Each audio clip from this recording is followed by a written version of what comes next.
Have you ever experienced a moment so unexpected, so perfectly timed that it couldn't possibly be coincidence? What if I told you that sometimes God speaks to us not through thunder or lightning, but through events so ordinary that most people would miss them entirely? Today, I'm going to share the extraordinary story of what happened at a small church in rural Pennsylvania. An event that began with something as simple as a Bible falling from a shelf, but ended with an entire community being transformed. This isn't just another inspirational story. What happened that Sunday morning, and the specific verse that Bible fell open to, set in motion a series of events that even the most devoted skeptics have struggled to explain away. Before we begin, I want you to think about the moments in your own life when something seemingly random turned out to be life-changing. Those instances when, looking back, you can see the fingerprints of divine intervention. Because the story I'm about to share might change how you see those moments forever.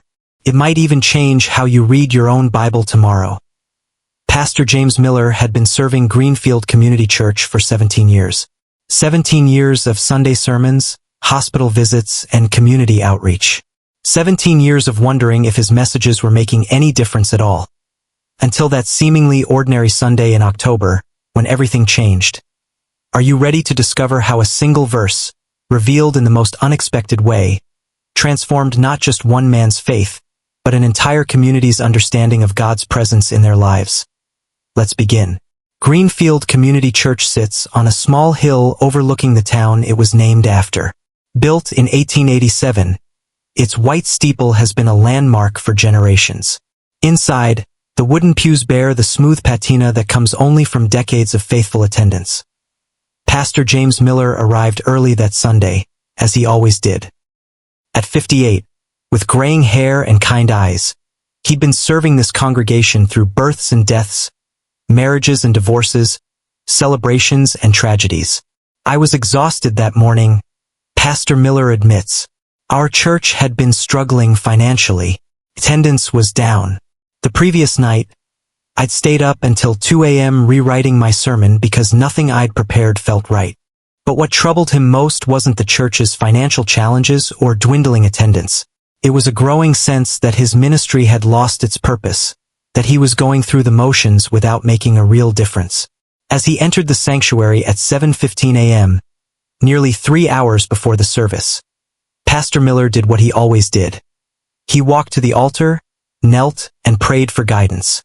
I remember praying, "Lord, if you still want me here, show me. Give me something to reignite this congregation. Help me reach them in a way I haven't been able to." What happened next defies explanation. A Bible, a heavy, leather-bound Bible that had sat on the back shelf of the sanctuary for as long as anyone could remember, suddenly fell. It didn't just slide off the shelf. According to Pastor Miller, it seemed to leap from its place, landing with a resounding thud in the center aisle. "I nearly jumped out of my skin," Pastor Miller recalls. The sanctuary was completely still. No windows were open. No one else was in the building. There was simply no natural explanation for why that Bible would suddenly fall at that exact moment. Shaken, Pastor Miller walked down the aisle and picked up the Bible. It had fallen open to a specific page, almost as if it had been deliberately placed that way. The verse it had opened to was Ezekiel 37 verse 5, the Valley of Dry Bones passage. "This is what the sovereign Lord says to these bones. I will make breath enter you and you will come to life." I just stood there, holding this Bible, reading these words about dry bones coming to life. And suddenly I was weeping. Because that's exactly what our church had become, a valley of dry bones. Going through the motions of faith without the breath of life. In 17 years of ministry, Pastor Miller had read that passage countless times. He'd even preached on it before. But in that moment, the words struck him with the force of revelation, as if he were reading them for the very first time. It wasn't just that the Bible had fallen open to that specific passage. It was that God used that moment to speak directly to me, to the exact situation we were facing as a church, to my own spiritual exhaustion, to my questions about whether I should continue in ministry. Pastor Miller left the fallen Bible open on the communion table and went to his office. With less than 3 hours before the service, he did something he'd never done before. He completely abandoned his prepared sermon and started writing a new one based on Ezekiel 37. He had no idea that what would happen during that morning's service would ripple through his congregation in ways no one could have anticipated. Why 10:15 that morning? The sanctuary was only half full, about 80 people scattered across pews that could hold 250. The usual crowd, mostly elderly members, a few young families, the faithful core who showed up regardless of weather or competing Sunday activities. As was their custom, the service began with announcements, followed by worship led by a small volunteer choir. Nothing unusual. Nothing that suggested this Sunday would be different from hundreds before it, but those who were there that day describe a subtle change in the atmosphere as Pastor Miller stepped to the pulpit. The Bible, the one that had fallen hours earlier, remained open on the communion table. I remember thinking he looked different, says Eleanor Thompson, a 75-year-old member who had attended the church since childhood. There was an intensity in his eyes I hadn't seen before. A sense of urgency. Instead of beginning with his usual gentle introduction, Pastor Miller's voice rang out with unexpected authority. This morning, God has given me a message for this church. A message about bringing life to places that have been dead for far too long. He shared what had happened earlier that morning, the prayer, the falling Bible, the specific verse. Some in the congregation shifted uncomfortably. This wasn't the measured, careful Pastor Miller they were accustomed to. Then he began to read from Ezekiel 37, recalls David Peterson, a church elder. But not just reading, it was as if he was seeing the vision himself. The hand of the Lord was on me, and he brought me out by the Spirit of the Lord and set me in the middle of a valley. It was full of bones. As Pastor Miller read about dry bones coming together, about tendons and flesh appearing on them, about breath entering them so they could live, something extraordinary began to happen in the sanctuary. People started weeping, Eleanor says. Not just a few people, almost everyone. It was like God was holding up a mirror, showing us what we'd become. A congregation going through the motions without the breath of life. But it wasn't just emotional response. When Pastor Miller finished reading the passage, he did something unprecedented in his 17 years at Greenfield Church. He put down his notes and began to speak directly from his heart. God is speaking to us today, he said, his voice breaking. This church, our church, has become a valley of dry bones. We come each Sunday out of habit, not hunger for God. We sing songs without feeling them. We listen to sermons without applying them. We've lost the breath of the Spirit. And then, Pastor Miller said something that shocked everyone. I've been complicit in this. For years, I've given you comfortable sermons. I've avoided hard truths. I've been more concerned with keeping the peace than pursuing God's presence. And for that, I need to ask your forgiveness. What happened next is still discussed in Greenfield today. The 70-minute service stretched to nearly 3 hours as person after person came forward, confessing spiritual apathy, asking for prayer, reconciling with others in the congregation. It wasn't manufactured emotion, David Peterson insists. It wasn't manipulative. It was as if God's Spirit was moving through the congregation, person by person, bringing to light things that had been hidden for years. By the time the service finally ended shortly after 1 p.m., something fundamental had shifted. The air felt different. Relationships had been restored. Tears had been shed. Commitments had been made. But no one, not even Pastor Miller, could have predicted what would happen in the weeks that followed. Because the Bible that fell from the shelf that morning didn't just change one service. It was about to change everything. The first signs that something extraordinary was happening came the following Wednesday evening. The church's midweek prayer meeting, which normally attracted 10 to 15 faithful attendees, had over 60 people packed into the small fellowship hall. People were showing up who hadn't been to a prayer meeting in years, if ever, says Ruth Matthews, the church secretary. And they weren't coming out of obligation. They were coming because they were hungry for more of what they'd experienced on Sunday. But it wasn't just increased attendance that marked the change. The quality of prayer had transformed. Instead of the usual polite, formulaic prayers, people were pouring out their hearts, confessing struggles, asking for healing, interceding for their community with newfound passion. The following Sunday, the sanctuary was full for the first time in nearly a decade. Word had spread through the small town of 3,500 people. Even those who had drifted away from church years earlier felt compelled to see what was happening. It wasn't just curiosity, explains Michael Roberts, who returned to church after a 7-year absence. It was like there was a spiritual hunger awakened in me that I couldn't explain. I just knew I needed to be there. What Pastor Miller preached that second Sunday became the foundation for what would unfold over the next several months. Still drawing from Ezekiel 37, he focused on the purpose of revival. God doesn't breathe life into dry bones just so they can enjoy being alive. He resurrects them to create an army, people mobilized for his purposes. Within weeks, that message began to take concrete form. Church members who had been comfortable in their faith for decades felt called to action in ways that transformed both the congregation and the wider community. The food pantry, which had been serving about 30 families a month, restructured to meet the needs of over 200 families.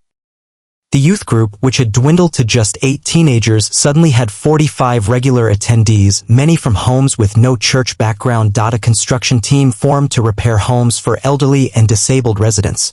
A recovery ministry launched to support those struggling with addiction, a significant problem in their community that the church had previously overlooked. But perhaps the most profound changes were happening in individual lives and families.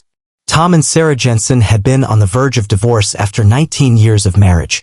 Both attended the church but sat in different pews, their relationship fractured by years of unresolved conflict. That passage about dry bones coming together, it spoke directly to our marriage, Tom explains, fighting back tears. We realized we'd been going through the motions, living in the same house but completely disconnected. That Sunday started us on a journey of reconciliation that saved our marriage. Similar stories multiplied throughout the congregation. Addictions confronted. Estranged family members reconciled. Financial resources redirected from personal comfort to community needs. It wasn't just spiritual excitement, Pastor Miller emphasizes. It was genuine transformation, the kind that shows up in changed priorities, healed relationships, and new commitments to serve others. 6 months after that Sunday when the Bible fell, Greenfield Community Church had doubled in size. But more importantly, it had become a center of healing and hope in a community that desperately needed both. And it all began with a Bible that somehow, inexplicably, fell from a shelf one Sunday morning, opening to exactly the passage that church needed to hear. Of course, not everyone embraced the story of the falling Bible with open arms. Skeptics were quick to offer alternative explanations. The building had settled. Someone had bumped the shelf earlier. Pastor Miller himself had staged the whole thing to revitalize his dying church. Online forums and local coffee shops buzzed with theories. Some dismissed it as mass hysteria, a psychological phenomenon where groups experience collective emotional response without any supernatural cause. Dr. Rebecca Winters, a sociologist who studies religious movements, suggested that what happened at Greenfield Church follows classic patterns of revival. Communities often experience spiritual renewal during times of economic or social stress. The falling Bible simply provided a catalyst around which existing spiritual energy could coalesce. But those who were there insist something more profound occurred, something that cannot be explained by sociology or psychology alone. I've spent my entire adult life as an engineer, says William Taylor, a church elder with a PhD in mechanical engineering. I understand physics. I understand structural mechanics. There is simply no natural explanation for how that specific Bible fell at that specific moment, opening to that specific passage. The skeptics' most compelling argument focused on the improbability of the Bible falling open exactly to Ezekiel 37.